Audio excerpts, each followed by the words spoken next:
Após mais um dia de muita movimentação, Lula e Jair Bolsonaro continuam em busca de alianças para o segundo turno da disputa ao Palácio do Planalto e retomam hoje a agenda de campanha.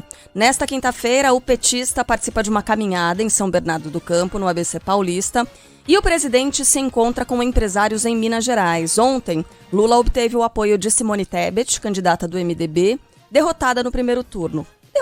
Ficou em terceiro lugar. E também do ex-presidente da República, Fernando Henrique Cardoso, além de 16 senadores e 7 governadores. Entre eles, Eumano de Freitas, do Ceará, Rafael Fonteles, do Piauí, ambos do PT, além de Paulo Câmara, de Pernambuco, Fátima Bezerra, do Rio Grande do Norte, Carlos Brandão, do Maranhão e Clécio Luiz, do Amapá. Antes, Jair Bolsonaro havia recebido os apoios dos governadores do Paraná, Ratinho Júnior, do Distrito Federal, Ibanez Rocha, de Goiás, Ronaldo Caiado, dos parlamentares da bancada do agronegócio e de senadores que apoiam o governo, inclusive os eleitos e reeleitos no domingo.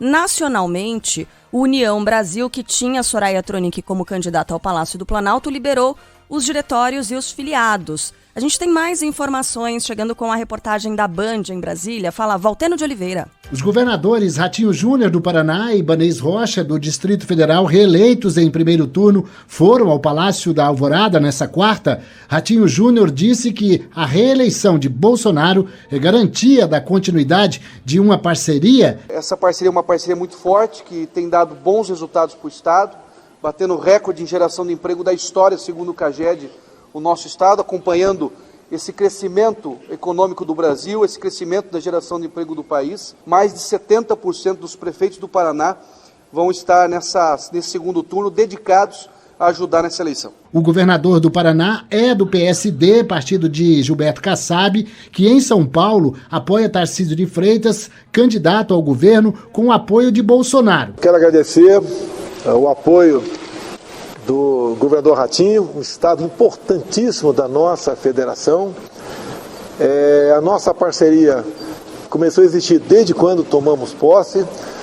Transformamos a Itaipu Binacional, outrora conhecida como apenas uma grande geradora de energia, uma parceira para com o Estado. Já Ibanez Rocha, único governador reeleito na história do Distrito Federal no primeiro turno, também é importante na costura política para a reeleição de Bolsonaro. Ele é do MDB e, ao declarar apoio a Bolsonaro, expõe o racha do partido nesse segundo turno, já que Simone Tebet já declarou apoio a Lula. É um apoio que vai de coração, um apoio que nós vamos correr às ruas do Distrito Federal, junto com a população, em especial a população mais carente da nossa cidade, para que a gente consiga os votos para reeleger o presidente Jair Messias Bolsonaro.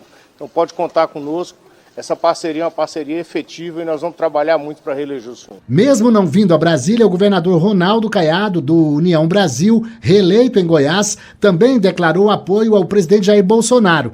Integrantes da Frente Parlamentar da Agropecuária, liderados por Tereza Cristina, ex-ministra da Agricultura, eleita senadora por Mato Grosso do Sul, também foram ao Palácio da Alvorada manifestar apoio à reeleição. Temos nenhuma dúvida de que o presidente foi o presidente que mais deu apoio ao agro brasileiro. A agenda do presidente ainda contou com a visita da bancada no Senado, onde o partido do presidente e legendas aliadas conquistaram 20 das 27 cadeiras que estavam sendo disputadas.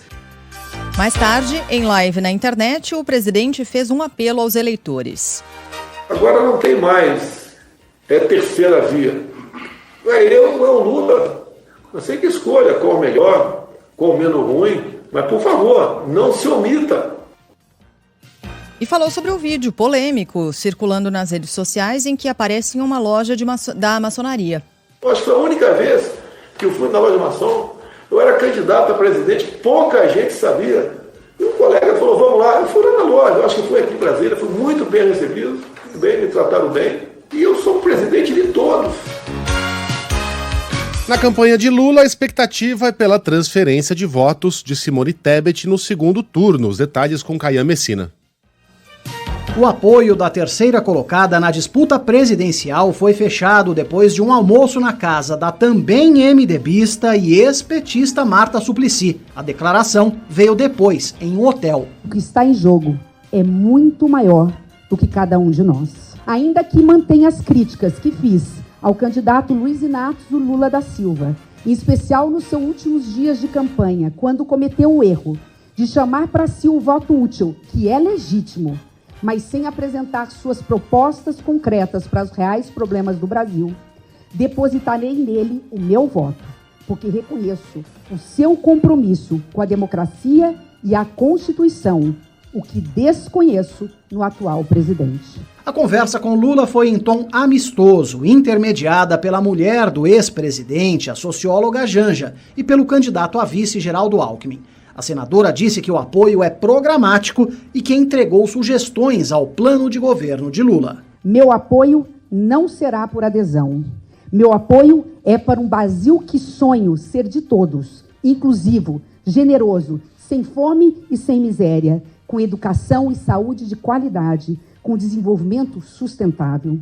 Um Brasil com reformas estruturantes, que respeite a livre iniciativa, o agronegócio e o meio ambiente, com comida mais barata, emprego e renda. Outro MDBista também fechou com Lula, o governador do Pará, Helder Barbalho. Ele foi reeleito em primeiro turno, com quase 70% dos votos válidos no estado, a maior votação proporcional do Brasil. O MDB nunca fugiu dos momentos que foi desafiado para ajudar o Brasil. E não será agora que nós iremos fugir a esta luta. O presidente do PDT, Carlos Lupe, desembarcou em São Paulo para formalizar pessoalmente o apoio a Lula, já expresso por ele e por Ciro Gomes. Nós vamos aumentar a diferença e muito. A somatória do meu adversário é o mesmo do mesmo. Ele já está tendo apoio de quem já apoiou ele no primeiro turno. E nós vamos juntar os diferentes para vencer os antagônicos. Olha, entre todos os candidatos à presidência, eu sou capaz de cravar aqui que a única que saiu muito maior do que entrou foi Simone Tebet. É por isso até que eu tava lendo aqui que saiu derrotada nas eleições. Opa, derrotada no primeiro turno. Na verdade, assim, ela não seguiu para o segundo turno, mas ela saiu bem maior do que ela entrou, de fato. E derrotou, digamos, entre aspas, o Ciro Gomes. Exato. E ficou atrás dela. A Simone Tebet teve 4%, mas ela poderia ter muito mais, né? As pesquisas estavam mostrando ela com 7%, com viés de crescimento. Mas o voto útil aconteceu e ela entendeu. Ela até numa entrevista disse que ela faria o mesmo. Se estivesse no lugar do Lula, também pediria o voto dela para tentar liquidar a fatura no primeiro turno. Então ela tem uma visão muito clara do Brasil, da política. Mas o Bolsonaro não saiu maior? Não, todo mundo saiu machucado dessa campanha. A gente não viu proposta nenhuma sendo apresentada. Lula também não. Até agora o ex-presidente não disse o que pretende fazer com esse país caso seja reeleito. Ninguém saiu maior ali. Ciro saiu bem diminuído, muito machucado. Simone Tebet lançou-se como um grande nome para a política no futuro. Foi assim nos debates, ela foi a única a apresentar propostas reais, ocupou por isso um vácuo, né? Que foi deixado ali pelos candidatos principais, por isso cresceu.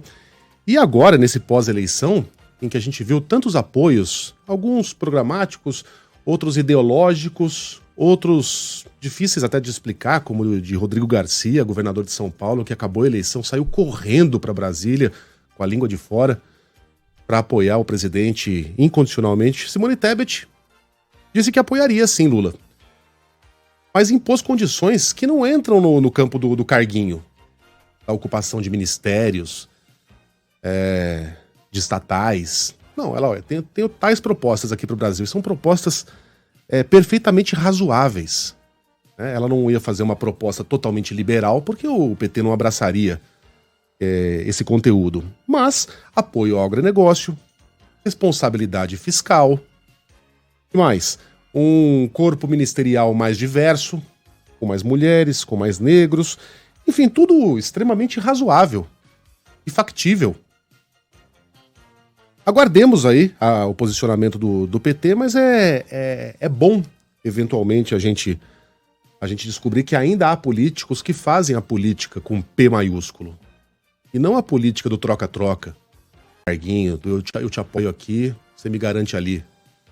Parabéns a Simone Tebet, né? Que siga nesse caminho e que seja uma alternativa viável para o Brasil futuro. Bom, na campanha de Lula já foi. Também nesta quarta-feira, a equipe de campanha do PT comemorou o apoio do ex-presidente Fernando Henrique Cardoso. Pela internet, a FHC escreveu: voto por uma história de luta pela democracia e inclusão social. Voto em Luiz Inácio Lula da Silva. Mais tarde, Lula se reuniu com parlamentares e governadores para o anúncio de novas alianças. Nós vamos ganhar as eleições em São Paulo. Nós vamos repetir a vitória em Minas Gerais. Nós vamos ganhar no Rio de Janeiro. E a gente vai em estados que teoricamente são difíceis, mas a gente vai para o Rio Grande do Sul. Então existe, Santa Catarina, nós fomos para o segundo turno. Eu quero dizer para vocês que eu gosto de comício, gosto de passeata, gosto de carreata. Eu, sinceramente, acho, Flávio Dino, que campanha a gente tem que olhar no olho das pessoas.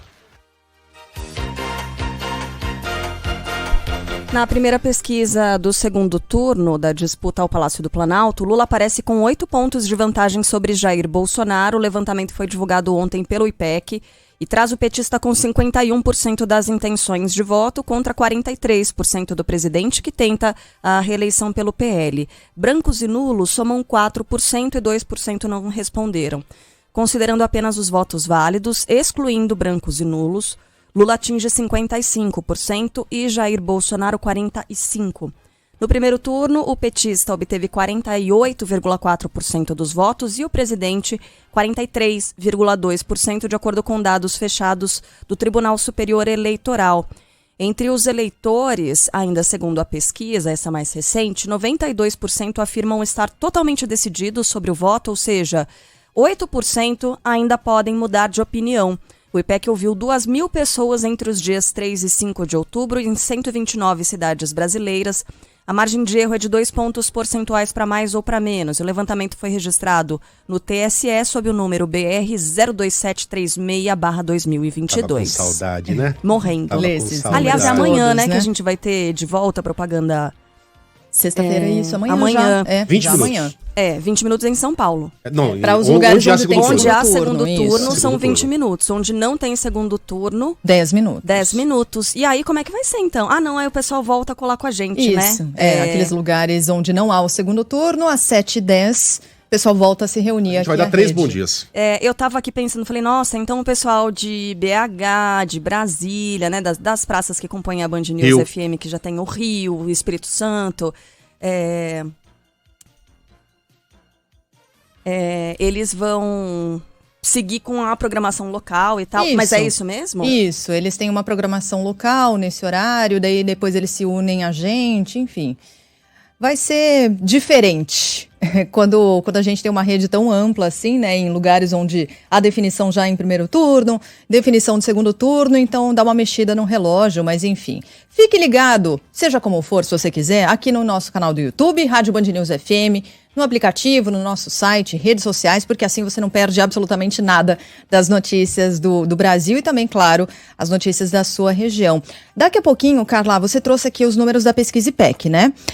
Acabou de sair Poder Data, então daqui a pouquinho a gente atualiza também os números da pesquisa Poder Data. Ainda falando de pesquisas, no Senado, a CPI dos institutos de pesquisas já tem o número de assinaturas necessárias para ser instalada. Fala aí, Leandro Aislan.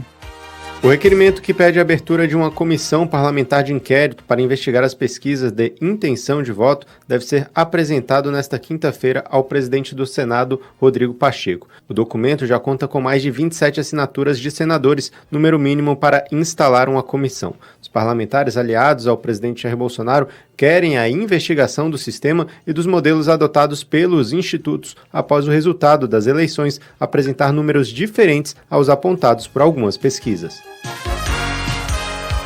Em São Paulo, a busca por alianças também continua para o segundo turno na corrida pelo Palácio dos Bandeirantes. Ontem, Tarcísio de Freitas, do Republicanos, aliado de Jair Bolsonaro, recebeu os apoios do União Brasil, do MDB e do candidato do Novo ao governo paulista, Vinícius Poit.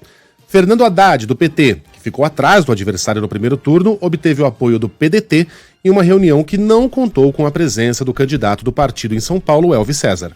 No Rio Grande do Sul, Eduardo Leite recebeu o apoio do PSB. Onyx Lorenzoni se reuniu com Jair Bolsonaro. Jean Costa. O candidato ao governo do Rio Grande do Sul pelo PL, Onyx Lorenzoni, articula com integrantes da sigla a participação do presidente Jair Bolsonaro em eventos de campanha em solo gaúcho nos próximos dias. Um dos principais apoiadores do chefe do executivo, Onyx recebeu o apoio do Progressistas do candidato derrotado ao governo estadual, Luiz Carlos Reis. Já seu adversário, Eduardo Leite, do PSDB, também estava na busca do apoio do PP, mas saiu derrotado. O PSB de Vicente Bogo, candidato derrotado ao Piratini, e também de Geraldo Alckmin, vice de Lula, anunciou o apoio total e irrestrito à candidatura de Leite. Ainda não há definição sobre posicionamento do PT no cenário estadual gaúcho. Vamos agora falar da Bahia. O Patriota anunciou o apoio a Jerônimo Rodrigues e a ACM Neto vai intensificar o corpo a corpo com o eleitor. Fala aí, o Micoano. O diretório baiano do Patriota anuncia apoio a Jerônimo Rodrigues no segundo turno da eleição para governo da Bahia. O partido, que compôs a chapa com João Roma no primeiro turno, divulgou a decisão ontem após reunião com representantes do PT. Nesta quarta, a coordenação de campanha petista reuniu deputados, vereadores e lideranças políticas da base aliada para organizar e traçar estratégias para o segundo turno. Também ontem, o ex-prefeito de Salvador, ACM Neto, reuniu os coordenadores de campanha da capital e do interior, definindo que a estratégia será a ampliação do corpo a corpo com a população das comunidades. Políticos baianos que apoiam a reeleição de Jair Bolsonaro têm anunciado apoio a Neto, mas ele permanece neutro no cenário eleitoral nacional. E anote aí, a Band promove na próxima segunda-feira, dia 10, os primeiros debates aos governos estaduais. Aqui em São Paulo, no Grupo Bandeirantes, já começou todo o preparativo, ali a montagem dos espaços dedicados a receber os candidatos, os convidados. Haverá encontros em São Paulo, no Rio Grande do Sul, Bahia e no Amazonas. Tudo, é claro, com cobertura completa e transmissão aqui da Band News FM. A polícia do Ceará ainda investiga a motivação do ataque que deixou 3 alunos feridos dentro de uma escola em Sobral. Um dos estudantes atingido na cabeça segue internado em estado grave. Caio Passos. Permanece internado em estado grave um dos alunos da escola de Sobral, no Ceará, atingido pelos disparos feitos por um colega dentro da sala de aula. O atirador de 15 anos é estudante da instituição de ensino. A vítima foi atingida na cabeça. Outro estudante, também baleado de raspão na cabeça, já recebeu alta. Um terceiro menor ficou ferido na perna. Depois do ataque, o atirador saiu da escola e foi para casa, onde acabou apreendido pela polícia, junto com a arma usada por ele. Segundo o secretário de Segurança Pública do Ceará, Sandro Caron, a investigação apura como a pistola chegou ao adolescente. Tanto esse atirador esportivo quanto o pai do adolescente foram conduzidos para a Polícia Civil em Sobral para darem depoimento, uma vez que, além do ato infracional análogo à tentativa de homicídio, a Polícia Civil investiga também como essa arma foi parar nas mãos de um adolescente. O menor que cometeu o crime disse que a arma pertence ao pai dele, mas está, no entanto, registrada no nome de outra pessoa, um atirador esportivo. Em depoimento, o autor dos disparos disse que atirou nos colegas porque sofria bullying na escola. A manutenção de uma arma... Vocês estão me ouvindo, então? Sim. A manutenção de uma arma em casa é mais do que uma decisão individual, né? Tem que pensar em todo o entorno.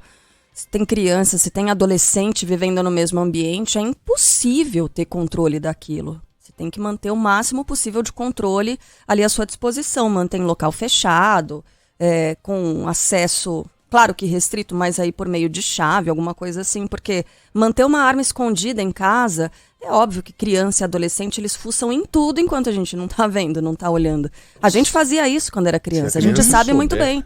Não é brincadeira. Se a criança, o adolescente souber que tem uma arma em casa, ele vai querer pegar essa arma de qualquer jeito. Sim. O meu avô tinha arma. Ele tinha 2. Um 38 e uma espingarda, daquelas antigas de travadura para chuchu. E mantinha as 2 trancadas. Era o nosso fetiche. Meu e dos meus primos. A gente queria de qualquer jeito pegar naquela arma. Sentiu um 38 na mão, não conseguia. Nunca. Trancado, com chave, a chave, sabe Deus onde ficava. Mas se meu avô desse um mole, a gente ia pegar a arma e sair atirando por aí. Não é brincadeira. Criança é criança. Criança tem curiosidade, ainda por cima, por um objeto proibido, fora do seu alcance. Não dá pra deixar a arma na gaveta, pra deixar a arma escondida no armário embaixo da roupa, as crianças vão achar. E aí a gente tá falando de crianças e no caso de adolescentes a mesma coisa, em relação à curiosidade, né? Tem mais consciência, mas ainda assim aquela curiosidade somada ao que houve de declarações até aqui de que esse rapaz vinha sofrendo bullying, né? Imagina como isso se soma na cabeça de um adolescente que não tem isso bem trabalhado, né? De não tem repente, discernimento para entender, né? Para compreender. A gravidade das coisas. Isso, e também o resultado das próprias ações, né? Que vem, a gente teve também aquele outro caso da garota de 12 anos, foi isso? 12 que matou uma colega de 13. A mesma coisa, achou uma arma em casa, elas brigavam por causa de, coisa de amizade na escola, uma coisa absolutamente infantil. Pegou a arma, encontrou uma arma, foi lá e deu um tiro na nuca da colega de escola. É uma tragédia e é por isso, né? Não é uma decisão individual, porque acaba envolvendo muito mais gente que muitas vezes não está nem próxima, né, dessa pessoa que tem a arma.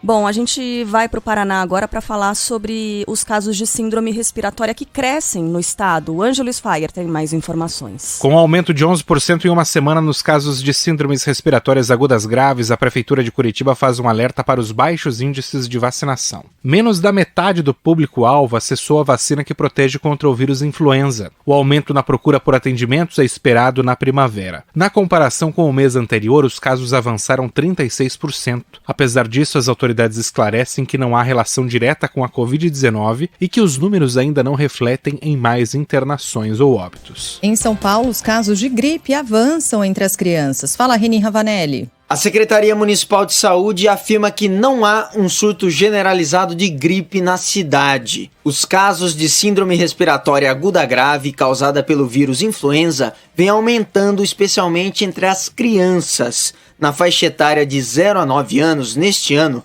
foram 123 registros, mas somente em setembro foram 40 casos. Segundo a Prefeitura, assim como ocorre com outras doenças infecciosas sazonais, no caso da gripe, eventualmente são registrados surtos localizados. A gestão municipal reforça que todas as pessoas a partir de 6 meses de idade podem se imunizar contra o vírus influenza na capital paulista. O 5G será ativado hoje em 5 capitais da região norte. Arthur Coelho. A partir de hoje, as cidades de Belém, Macapá, Manaus, Porto Velho e Rio Branco vão ter a faixa de internet de 5ª geração 5G liberada para entrada em operação. A Agência Nacional de Telecomunicações, a Anatel, informou que a nova tecnologia permite transmissão de dados de forma mais veloz, estável e com menor tempo de resposta. Com isso, todas as capitais do país passam a contar com a tecnologia que teve suas frequências leiloadas em novembro do ano passado. Nas demais cidades do país, a ativação acontecerá gradualmente até o prazo máximo de 2029.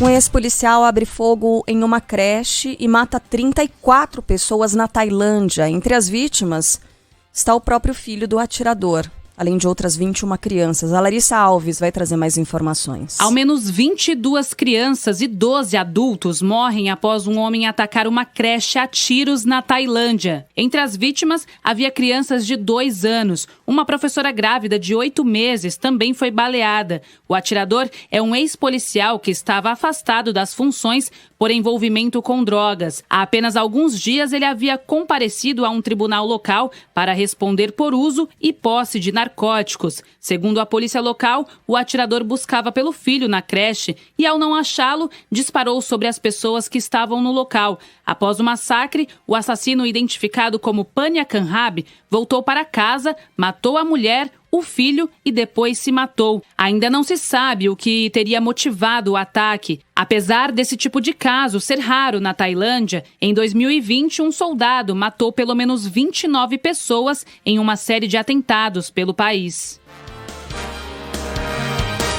Tragédia essa história na Tailândia, minha gente. A gente vai seguir acompanhando. Mudando de assunto, bora falar de futebol, porque o Palmeiras é praticamente campeão, né? Isolado na liderança do Brasileirão, o Palmeiras volta a entrar em campo hoje, cada vez mais perto do título, Yuri Queiroga. 3 jogos fecham hoje a 30ª rodada do Brasileirão. Às 7 da noite, o líder Palmeiras recebe o Coritiba no Allianz Parque e, se vencer, abre 12 pontos de vantagem para o Internacional, segundo colocado, e que ficou no empate com o Flamengo por 0-0 nesta quarta. Às 8 da noite, o Avaí enfrenta o Botafogo e, com transmissão da Band News FM, tem América Mineiro e São Paulo na voz de Marcelo Dó. Ontem, além do empate sem gols entre Flamengo e Inter, o Atlético Goianiense virou para cima do Fluminense e venceu por 3-2 após estar perdendo por 2-0 no primeiro tempo. Também de virada, o Bragantino derrotou o Cuiabá por 2-1. Pelo mesmo placar, o Atlético Mineiro superou o Santos na Vila Belmiro. Já os dois times cearenses cederam o empate nos acréscimos. O Ceará ficou no 1-1 com o Goiás após ser vazado aos 48 do segundo tempo, enquanto o Fortaleza segurava a vitória sobre o Atlético Paranaense até Pablo marcar aos 47 e salvar o Furacão da derrota em casa. Com a morte da Rainha Elizabeth II, sabem quem é a monarca com o reinado mais longo na Europa? Quem? É a Rainha Margaret II, da Dinamarca. E vou falar uma coisa pra você. Ela é uma rainha muito boa praça. Ela parece ser uma pessoa muito mais interessante do que aquela turma de Windsor lá. Aquela turma toda empolada. Nossa, a Betinha mal se despediu, você já tá aí falando pelas costas. Cornetando. Não é dela que eu tô falando do resto. Ah, tá. Margarete? Do resto. Margaret II. O gesto que ele fez assim, sabe? Ela tem 82 anos. Ela tem 82 anos. Ela tá sempre com um sorriso no rosto. Ela dispensa boa parte daquelas pompas reais, né? Daquele cerimonial todo, das tradições. É uma mulher ligada ao seu tempo. Se você procurar na internet, você vai encontrar uma foto dela numa montanha-russa. Sabe aquelas fotos de montanha-russa? Que você compra depois na saída? Tem uma foto dela numa montanha-russa. Então, não me parece uma coisa que a Rainha Elizabeth faria. E por que ela é bacana? Por que ela é muito adorável? Porque, por outros motivos, ela acaba de retirar o título de nobreza dos seus 4 netos. Por quê? A ideia dela é que os 4 têm uma vida comum. Normal. Uma vida normal. Eles não estão na linha de sucessão, então ela quer que eles tenham uma vida normal. Pelo menos o mais normal possível. Não que eles vão catar lixo na rua, né? Não vão ter uma vida confortável. Mas não uma vida bancada pelo Estado. Né? E o que eu tô adorando é a reação dos filhos dela. Qual foi a reação? Indignados. Gente, claro. Eles estão malucos, eles estão querendo morrer. A mãe dos 2 filhos mais velhos ficou depauperada. As crianças se sentem excluídas. Não conseguem entender porque a sua identidade está sendo tirada delas, disse a condessa Alexandra. Nicolau, de 23 anos, que perdeu o título de príncipe e trabalha como modelo. As crianças. Disse que Nicolau tem 23 anos. Disse que sua família estava triste, em choque e confusa. Oh my God. Cara, que delícia, né? Que coisa maravilhosa. Esse tipo de coisa é muito séria, né? São coisas sérias pra quem viveu na nobreza. Quem assiste aquela... Tô assistindo A Casa do Dragão, né? Aquela continuação de Game of Thrones lá. E, cara, título de nobreza, você nasce com aquilo, pô, isso vale vidas, né? Literalmente. Exato. É um negócio Mas, importante. enfim, não é só pra que as crianças tenham uma vida mais normal que a rainha tirou o sangue azul deles. É também pra economizar. Pra economizar tem o dinheiro do Estado. Também. Tem esse aspecto, é importante. Né? Participando da economia. Bom, frente a essa indignação, a rainha disse o seguinte. Ela reconheceu que havia subestimado a maneira como os netos se sentiriam, afirmou que isso deixa uma marca profunda e, por isso, me desculpo. Mas deu uma banana.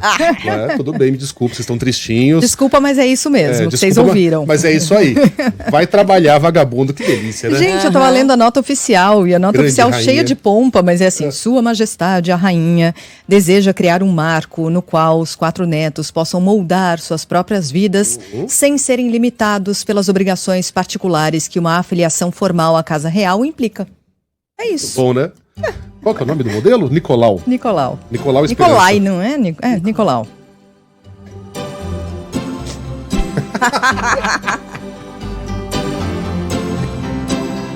Nicolau, porque foges, Nicolau.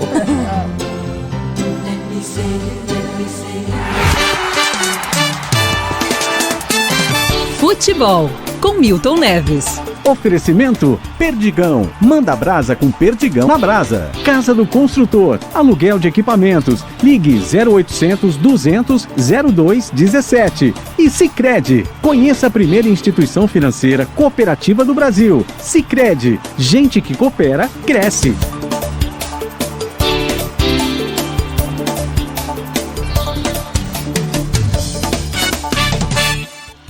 Antes do Milton, essa mensagem tem a urgência de entrar no ar agora. Mas já. Por que vocês se divertem tanto com a desgraça alheia? A situação é semelhante a uma marmita negada a uma mulher carente. Exatamente a mesma coisa. Exatamente a mesma coisa. Tirar o título de príncipe do modelo Nicolau e negar a comida. Vai carpir um proporção lote, das cara, coisas, pelo gente. amor. Fala, Milton, bom dia. Oi, Megali. Bom dia pra você, Megali. Bom dia, Sheila Magalhães, Carla Bigato, esse trio maravilhoso das manhãs da Rádio Band News FM. Ontem, uma rodada importante, alguns jogos que eu vou destacar aqui, mas lembrando que o meu Santos, nessa toada, vai cair pela primeira vez na vida. No Campeonato Paulista jamais caiu, no Brasileiro também jamais caiu, mas agora a coisa tá feia. O time tá fraco e não tem sorte. Eu vou explicar. Ceará 1, Goiás 1. Esse 1-1 foi na cabeça. E o Atlético Goianiense? Esse eu errei feio. Pra mim o Fluminense ganhava de 2-0. O Fluminense até que fez 2 gols, mas o Atlético Goianiense ganhou por 3-2. Parabéns ao rubro-negro lá de Goiás, o paraíso verde plano do Brasil. Sou cidadão goiano da Assembleia Legislativa deles lá. E o Atlético Paranaense, hein? Tá aí preocupado com a sua decisão em que ele é zebra perto do Flamengo. E o Atlético Paranaense ontem só empatou com o Fortaleza, mas o Fortaleza é um bom time também. Os dois times lá de Fortaleza, o Ceará e o Fortaleza, estão muito bem. O futebol lá melhorou muito, né? Então, o Atlético Paranaense 1, Fortaleza 1. E o Flamengo, jogando no Maracanã, só empatou com o Internacional 0-0. E o Santos, jogando lá na Vila Belmiro, o Santos, meu amor, perdeu do Atlético Mineiro por 2-1. E pela Série B, o outro time mineiro, o Cruzeiro, uma zebrinha, né? Porque o Cruzeiro em casa já subiu, o Ronaldo Fenômeno Futebol Clube, Cruzeiro 1, Ituano 1. O Ituano lá de Itua, terra do José Nelson Esquincariol, meu amigo Nerção, que está no céu.